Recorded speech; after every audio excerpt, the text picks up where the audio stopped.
Albert Einstein, a fines del siglo pasado, y mi esposa hace poco tiempo, nos decían, si logras explicar de forma sencilla un concepto, es porque realmente lo has comprendido. Y es así que hace un tiempo he tratado de refinar los mecanismos de explicación de un concepto que consideramos muy importante que todos conozcamos, todos los latinoamericanos, todos los hondureños conozcamos, porque de ahí, de alguna forma, están los por qué debemos hacer las acciones tendiendo y mirando hacia el futuro. Gracias a los amigos del Fondo de Población de Naciones Unidas, estamos aquí presentes para poder expresarles estas ideas. Ya lo hicimos en su momento en Paraguay, pero aquí y ahora estamos en Honduras tratando de explicarles estas ideas. Les pregunto, ¿qué harían ustedes si tuviesen el diario de mañana? Muchos pensarán, me compro la lotería, pero fundamentalmente dos razones nos van a motivar si conocemos el diario de mañana. Primeramente, podemos tomar recaudos para hacer frente a amenazas futuras o aprovechar oportunidades que se presentarán en el futuro, si supiésemos cuál es el futuro que nos viene. Por eso, responder a dónde vamos y cuál es el futuro que nos espera es una pregunta bastante interesante, y la ciencia demográfica nos da a los seres humanos pistas de hacia dónde evoluciona ese recurso tan importante que tenemos los seres humanos, los países, las naciones, la gente. Entonces, me decía un profesor en la Facultad de Economía hace un tiempo, lo que pasa en la familia también pasa en los países. No lo entendí en su momento, pero después, pensando y reflexionando sobre el tema, le di la razón. Y por eso quisiera transmitirles a ustedes este concepto de lo que pasa en la familia y en los países de la siguiente manera.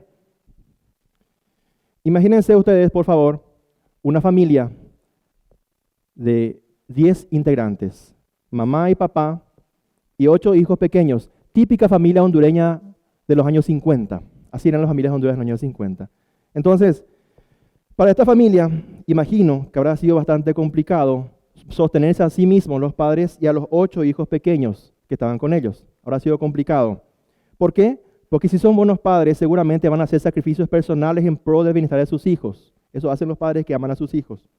¿Y cuáles son los derechos? ¿Cuáles son las acciones que debe hacer todo padre para con sus hijos? Debe garantizar fundamentalmente 4 derechos. Debe garantizarles salud, debe garantizarles alimentación, deben garantizarles educación y también protección. Son 4 derechos fundamentales de la población infanto-juvenil que todo padre y madre debe garantizar para sus hijos. ¿Para qué? Para que el futuro de ellos sea mejor. En este momento del tiempo, en esta familia de 10 integrantes, solamente 2 personas son productivas y 8 son dependientes, dependen de estos 2. Si los padres garantizan los derechos a esos niños, salud, alimentación, nutrición y protección, con el tiempo, cuando los niños crezcan y el mayor o la mayor de los hijos alcanza la edad productiva, se tornará productivo. Y al ser productivo, pasará a ser parte de este grupo que aporta a la economía familiar. En este momento del tiempo, esta familia tiene 3 productivos y 7 dependientes. El tiempo sigue pasando. Tenemos ahora 4 productivos y 6 dependientes. 5 productivos y 5 dependientes. La situación mejora. 6 productivos y 4 dependientes. Y podríamos llegar a tener incluso 7 productivos y 3 dependientes. En este momento del tiempo, en esta familia, la situación es mucho mejor que al principio. Y el futuro que le espera a estos 3 niños que quedan es mucho mejor que al principio. Eso pasa en las familias, pero también pasa en los países. ¿Cómo es que este fenómeno ocurre en los países? ¿Cómo es que este fenómeno ocurre en Honduras? Y para explicarlo, me gustaría plantearles una analogía. Imaginemos que Honduras es eso. Honduras es un trencito, un tren. Todo tren tiene 2 elementos fundamentales, una locomotora y los vagones. En este caso tenemos 2 vagones. La locomotora es el elemento activo del tren, es el que empuja el tren y el que lo hace mover. Los vagones son elementos pasivos. En toda población, siempre existen 3 grupos de personas con respecto a sus edades respectivas. Siempre existen niños y jóvenes, población infanto-juvenil, gente que está en edad productiva y adultos mayores. Siempre existen. Seamos 1 millón o seamos 1.000 millones, siempre están los 3 grupos. Si lo de arriba, si el tren es Honduras, la gente que está en edad productiva, nosotros estamos en ese momento en la locomotora. Estamos ahí. El engranaje simboliza la necesidad más importante de la gente que está en edad productiva: empleo, trabajo. ¿Empleo y trabajo para qué? Para poder sostenerse a sí mismos y sostener a la población que depende de nosotros, nuestros niños y jóvenes y nuestros adultos mayores, igual que en la familia. No siempre vamos a estar ahí, en algún momento tenemos que retirarnos. Al retirarnos de esa locomotora, pasamos a ocupar un lugar en el vagón de los adultos mayores donde nuestras necesidades sociales van a ser diferentes, ya no va a ser empleo, serán fundamentalmente salud geriátrica y jubilación, nuestras principales necesidades. Y ahí vamos a estar hasta el resto de nuestros días. En tanto que los niños y jóvenes, la población infanto-juvenil, tiene 4 necesidades fundamentales, las mismas necesidades que aquella familia: salud, educación, alimentación y protección. Debemos darle esos 4 derechos. ¿Por qué? Porque están en forma transitoria y ellos en algún momento dado, como aquel niño, ya de joven, pasa a ser productivo, alcanza la edad productiva, pasa a ocupar un lugar en la locomotora y a partir de ahí también contribuye con su esfuerzo y su trabajo al impulso de la economía, al impulso de Honduras. Entonces, los productivos estamos en la locomotora, todos los que estamos aquí somos productivos y estamos en la locomotora, y los dependientes, nuestros niños y jóvenes y nuestros adultos mayores están todavía en edad dependiente. Son dependientes nuestros. La locomotora va a ser tanto más potente cuanto más personas hayan en edad productiva. ¿Estamos de acuerdo? Avancemos entonces. Esto era Honduras en 1980. El 50% de la población de Honduras estaba en edad potencialmente productiva. Eran personas que estaban en edad potencialmente productiva. El 47% infantos juveniles y apenas el 3% de adultos mayores. Esta es una foto. La dinámica es tan intensa últimamente que hay 2 efectos, 2 tendencias fundamentales que cambian esa proporción en el tiempo. La primera tiene que ver con el efecto de la natalidad. En 1980, una hondureña promedio tenía 7 hijos. 7 hijos. El año 2000, ese promedio de hijos por mujer baja a 4.3. Y se espera que en el año 2020, 2025, 2030, el promedio de hijos por mujer en Honduras baje a 2. El efecto inmediato de ese descenso en la natalidad hace o va a hacer que la proporción de niños y jóvenes caiga en la población total. Ese número va a bajar. Por otro lado, está el efecto esperanza de vida o expectativa de vida. En 1980, un niño que nacía en Honduras tenía una esperanza de vida de 57 años. La expectativa de vida aumenta a 70 en el año 2000, aumentará a 75 años en el año 2025 y al final del siglo se espera que los niños que nazcan en Honduras puedan vivir 85 años. Nos vamos volviendo viejos. Entonces, el efecto del incremento en la esperanza de vida es el siguiente: un crecimiento esperado en la proporción de adultos mayores en la población. Eso va a pasar. Pero ¿qué pasa con la locomotora? Dijimos hace un rato, nos conviene que haya mucha gente en la locomotora, ¿recuerdan? Entonces, ¿qué pasa con esa locomotora? Vamos a ver qué pasa. Eso es 1980. Vamos a hacer correr el tiempo, el tren a través del tiempo, y vean qué pasa. Hay gente que sale de la locomotora y pasa al vagón de adultos mayores y hay gente que entra a través del vagón de niños y jóvenes, pero las proporciones cambian conforme estaba previsto. Disminuye la proporción de niños y jóvenes, aumenta la proporción de adultos mayores. Lentamente, pero aumenta. 3, 4, 5. Y aquí estamos hoy. Hoy estamos así.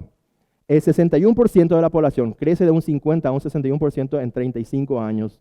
34% de niños y jóvenes y un 5% de adultos mayores. Una cifra todavía manejable. Hoy estamos así en Honduras.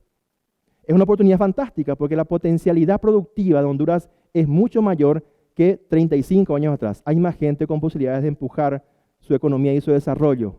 Más gente potencialmente productiva. Y destaco ese término. Las tendencias por los próximos 30 a 35 años van a ser las mismas. Vamos a observar un descenso en la proporción de niños y jóvenes y un aumento, pero esta vez más importante en los próximos 35 años, de la población adulta mayor. Vamos a estar dentro de 35 años así, o 30 años. Un 11% de adultos mayores, pasamos de un 5 a un 11, más que se duplica. La proporción de gente en edad productiva sube a un 69%, prácticamente 7 de cada 10 hondureños en 35 años más va a ser potencialmente productivo. La misma situación de aquella familia, 7 de cada 10. Lo que pasa en la familia, pasa en los países. Bien, esto, como verán, se aprovecha únicamente haciendo lo que aquella familia hizo, dando a sus niños y jóvenes salud, educación, alimentación y protección. Solamente así se aprovecha este momento. Porque decíamos al principio, si vemos el diario de mañana, también tenemos que prepararnos para las amenazas futuras. ¿Cómo sigue la historia? ¿Cuál va a ser el Honduras que van a vivir nuestros hijos y los hijos de nuestros hijos? Fíjense, se comienza a observar un descenso de la proporción de gente en edad productiva. Menos cotizantes, menos aportantes. ¿Para quiénes? Para una proporción cada vez más creciente de adultos mayores, que crece a un ritmo nunca antes visto. El siglo termina, para nuestros bisnietos seguramente, con una situación bastante complicada, porque vamos a tener 30 o 31% de personas en edad adulta mayor, potencial jubilados y apenas un 54% de gente con capacidad productiva. La única posibilidad que tenemos como hondureños, yo amo a este país también, es que hagamos que cada niño que pase del vagón de los niños y jóvenes a la locomotora tenga posibilidades de contribuir con todo su potencial o productividad a empujar la locomotora, que va a tener menos potencia a partir de 35 años en adelante. Esa es la amenaza. La oportunidad está, la amenaza también. Las dos van a estar. Depende de lo que hagamos nosotros para salir adelante. Bueno, este proceso se llama invierno demográfico. El anterior se llama bono demográfico. Es una oportunidad única. Vamos a ver enseguida por qué para Honduras es tan importante su bono demográfico. La pregunta, ¿esto pasa en todos los países o es un fenómeno solamente de Honduras? Esto pasa en todo el mundo. Pasa en todo el mundo. Solo que con distintos ritmos y tiempos, dependiendo un poco de la estructura de cada población. América del Sur, de donde vengo, vean ahí 10 países de América del Sur, veamos el año en que termina el bono demográfico. Avanza el tiempo y vemos, por ejemplo, que Chile este año comienza su invierno demográfico. Dentro de 5 años comienzan Uruguay, Brasil y Colombia. Venezuela 2025, 2035 Argentina y Ecuador. Y 2045, mi querido Paraguay y Bolivia alcanzan su fin de bono demográfico e inicio de invierno demográfico. Paraguay con Bolivia son los países que tienen más tiempo en Sudamérica para aprovechar su bono demográfico y prepararse para el invierno demográfico. ¿Cómo estamos acá? Centroamérica y México, 10 países de vuelta. Avancemos los trencitos. Vean, las cosas mueven. Cuba este año comienza su invierno demográfico. El próximo, dentro de 5 años más, Costa Rica. En 2025, México y Panamá. República Dominicana 2030 a 2040, Nicaragua, Honduras y El Salvador 2045. Tenemos más tiempo que el resto. Y los hermanos de Haití y Guatemala a 2055. En esta región del planeta, Paraguay y Brasil tienen oportunidades, Paraguay y Bolivia tienen oportunidades únicas de aprovechar su bono demográfico. Y en esta zona, más arriba, el Triángulo Norte, Nicaragua, El Salvador, Honduras, Guatemala y Haití son los 4 países que tienen oportunidades de aprovechar porque tienen algo que no se compra con dinero, tienen tiempo. Este bono demográfico tenemos que entender que es una oportunidad única, única e irrepetible. Nunca más. Estamos viviendo un momento privilegiado en la historia porque nunca antes en el pasado se dio este momento y nunca más en el futuro se tendrá un momento parecido. Es el momento aquí y ahora de aprovechar esta oportunidad. La gran tarea, mejorar el capital humano de la gente, mejorar el capital humano de los chicos. No hay secretos ahí. Es como los padres que aman a sus hijos serían las generaciones que aman a las que van a venir, las que deben actuar de esa forma. Las tareas son 3. Primera infancia, educación y juventud. Son los 3 grandes factores sobre los cuales hay que trabajar fundamentalmente para apoyar esa oportunidad. ¿Cómo estamos en primera infancia en Honduras? Bien. La pobreza infantil, nos contaba CEPAL hace un par de años, afecta al 63% de los niños menores de 5 años en Honduras. 6 de cada 3 niños hondureños es pobre. Este año, cada hora, 15 niños o niñas hondureñas nacen en familias en situación de pobreza. 15. El 31 de diciembre del año 2015, a las 23:59, habremos tenido 130,000 niños pobres más, por ejemplo. Otro tema muy importante, la desnutrición crónica. Este sí es muy grave. 23% de los niños menores de 5 años en Honduras es desnutrido crónico. No nos quedemos con la cifra. Esta es la desagregación por departamentos. Luz roja para Lempira, Intibucá y La Paz. En Lempira y Intibucá, el 48% de los niños menores de 5 años es desnutrido crónico. A muchos no les resultará muy evidente qué significa desnutrición crónica. Les voy a decir qué significa desnutrición crónica. Por ejemplo, el Ricardo Monkever, un maestro chileno, nos decía hace unos años que existen diferencias muy importantes en la fisiología del cerebro de un niño nutrido, bien nutrido, y un niño desnutrido. Un niño bien nutrido tiene un cerebro de suficiente tamaño tal que no hay espacio entre su cráneo y su masa encefálica. Y cuando uno somete a una luz muy potente a ese cerebro de un niño pequeño, esto es lo que ocurre. La luz no se difracta. Ustedes saben que la luz se difracta a medio acuoso. Ahora, un niño desnutrido tiene un cerebro más pequeño, tiene menos conexiones neuronales que un niño bien nutrido. Ese cerebro pequeño, un poco más pequeño, hace que entre su cerebro y su cráneo haya un líquido llamado líquido cefalorraquídeo, agua, un medio acuoso, que cuando uno expone esa cabecita a una luz potente es lo que ocurre. Así nos explicaba Monkever en la década de los 70 a los chilenos en su momento por qué era importante erradicar la desnutrición infantil. El niño que ustedes ven a la derecha, lastimosamente no va a poder responder a ningún desafío intelectual posible contra aquel niño de la izquierda. Y ese niño, convengamos, que no ha cumplido aún los 3 años de vida. Por eso es importante atacar esta cuestión. ¿Cómo estamos en educación? Solamente 28 de cada 100 jóvenes hoy terminan sus estudios secundarios en Honduras. No estamos hablando de una cifra menor. En el tiempo, en ese tren que habíamos visto recién, estamos hablando de una merma de un 72% del potencial productivo futuro de Honduras. Volviendo un poco al tema de la desnutrición crónica, 23%. 1 de cada 4 niños hondureños, futuros trabajadores de Honduras, futuros productivos, va a tener una merma muy importante en ese proceso, por una cuestión de la cual no son responsables. El promedio de años de estudio de la gente que está hoy día en la locomotora de todos los que estamos aquí, el promedio de años de estudio es ese. Desde gracias a Dios hasta Intibucá es 7.5 años. Juventud, ¿cómo estamos en juventud? 584,000 jóvenes están en la situación siguiente, ni trabajan ni estudian. 584,000 jóvenes hoy, entre 15 y 29 años. ¿Cómo hacemos con el 7% de la población? Porque ese número de 584,000 equivale al 7% de la población de todo Honduras. Decíamos en principio que estábamos así. Así decíamos que estábamos en 2015, recuerdan, en el tren aquel, 61, 34, 5.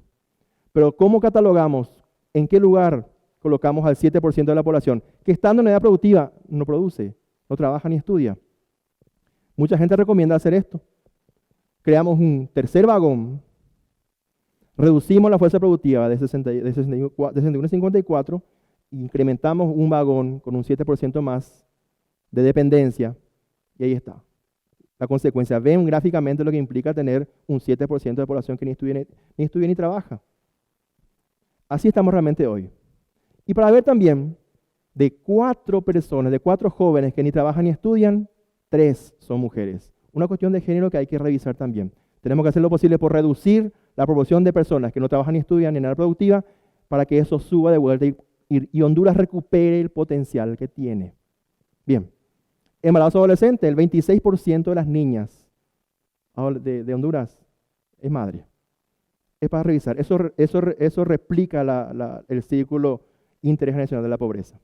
Esa triada, infancia, educación y juventud, es básicamente la clave con la cual nosotros, productivos de hoy, gente que toma decisiones, debemos trabajar para asegurar un futuro próspero para todos los hondureños.